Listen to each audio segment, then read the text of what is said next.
going on, everybody? What is going on? It's your Keisha. Welcome to the show tonight for Keziah. Alright, so here we go. We're discussing hair, alright, and this is involving a social media influencer by the name of Briana Monique, and she decided to bring her ass on camera in her freshly crisp white robe and reveal to us that she is so blessed to have 3C hair. So how this conversation came about was she was initially discussing her mom hair, who's a black woman, and her mom was never satisfied with her hair. Her mom always had a struggle with her hair as far as like finding the proper products for her hair, and she was never satisfied to the point where she always had to cut off all her hair. Do I agree with that? Hell no. But that's when she came out and said, I'm so blessed and I go through what my mom is going through, that I have 3C hair and I'm so blessed.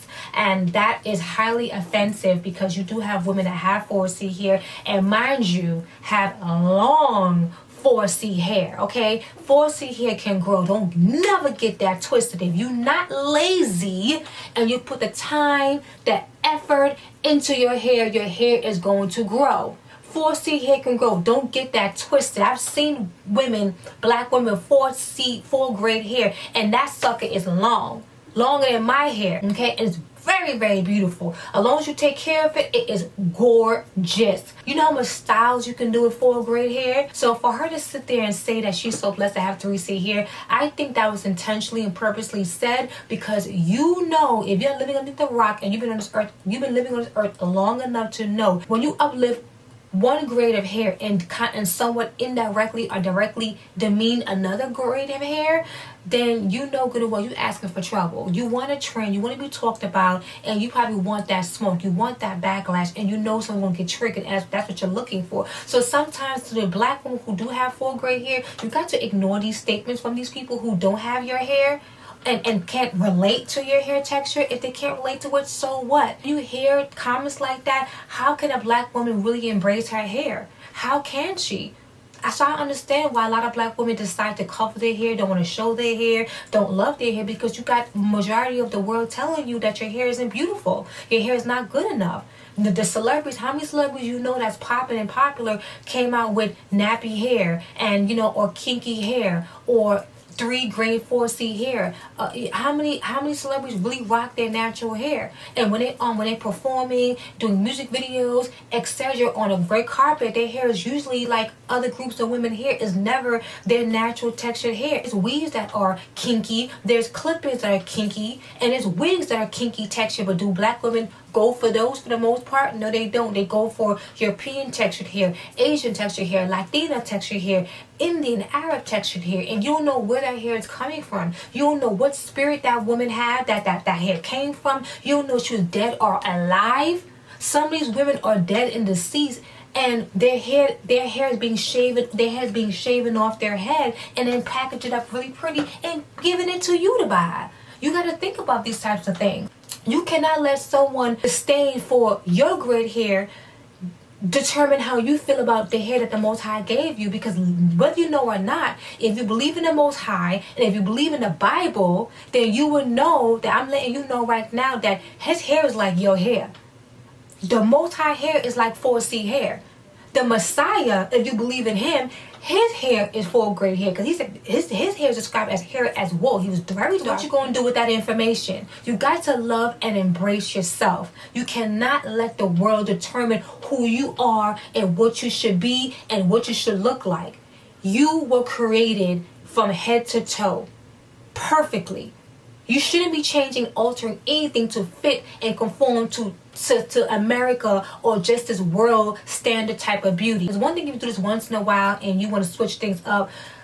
Okay, let's say I could give you that. Okay, but you got black women that can never show their hair. How could you love someone else and then you don't even love yourself completely from head to toe? It makes no sense. It makes no sense. And what you gonna tell your creator? What you gonna tell your maker? What you gonna tell him? That he made a mistake when he created you? You cannot let Briana and many other biracial women with mixed textured hair determine how you feel about yourself and alter your self-esteem. That should make you, that should uplift you more. Like, you know what, to hell with you. It's not that hard to care for your hair. Yes, the tangles and the knots, I get that. But if you're persistent, if you're consistent, and you're not lazy, your hair would be a bit more manageable. They have deep conditioners. Come on now. They got conditioners. Come on now. They have hair moisturizers. You can braid your hair. You can twist your hair. You can even wrap your hair like how I have my hair wrapped now. There's different ways to get around with managing 4C hair. There's no excuse at all. You guys take the easy route out by throwing on weaves and wigs and then never showing your hair. Now again, there's women that wear different texture hair in her head, but she still love her own hair. And she's still willing to show her own hair. I'm talking to the women that never, the black women that never show their real hair. And that's the problem, because which gonna teach your daughter? You won't get her to then wear weave and never love her hair and never want to show her hair. She's ashamed to show her hair, and that's problematic. No other group of women is ashamed to show her hair. None on this earth. Okay, so I don't care about what Briana is saying. I don't care what any other biracial or mixed woman is saying that have mixed texture hair. I don't care. I don't worry about them and their hair. I know that I get my behind up, I condition my hair, I wash my hair, I finger detangle my hair, I moisturize my hair. I do what I have to do to care for the hair that the Most High gave me. You was made in His image, so let that sink in. She was wrong for what she said. I don't agree with what Briana is saying. And if you felt like that, sis, keep that to yourself. Now, I can't even call you a sis. But Briana, girl, keep that to yourself, Missy Pooh. You didn't have to let the world know that, oh yeah, I'm blessed I have 3C hair. Keep that to yourself. You know that this is a very sensitive topic when it comes down to certain textured hair. You know there's a hair texture war between different women. So why would you feel so comfortable to say that? You knew what you was doing. You wanted the backlash, you want attention, girl, you got it. Okay? But you was wrong. You was wrong. And I hope sisters, black women could take from this, and please, please learn to embrace your hair. It was illegal for black women to show their hair. Now, the man have you guys thinking that it's wrong for you to show your hair? I think there might be a motive and agenda behind it, don't you think? Because first, it was illegal for you guys to show your hair. Now, they criticize you and tell you that your hair is unkempt, unprofessional in the workplace. Get the hell out of here. Love every inch of you. Different don't mean better. Trust me. I hope you understood where I was coming from, okay? I love my sisters. I want us to love ourselves, love our melanin, love our 4-grade hair, our 3-grade hair, or even mixed grade hair. Who cares? You know, you have hair. Love it, okay? Embrace it. All right, so come back for some more. I'll be back, and subscribe if you want, and I'll see you next time. All right, bye.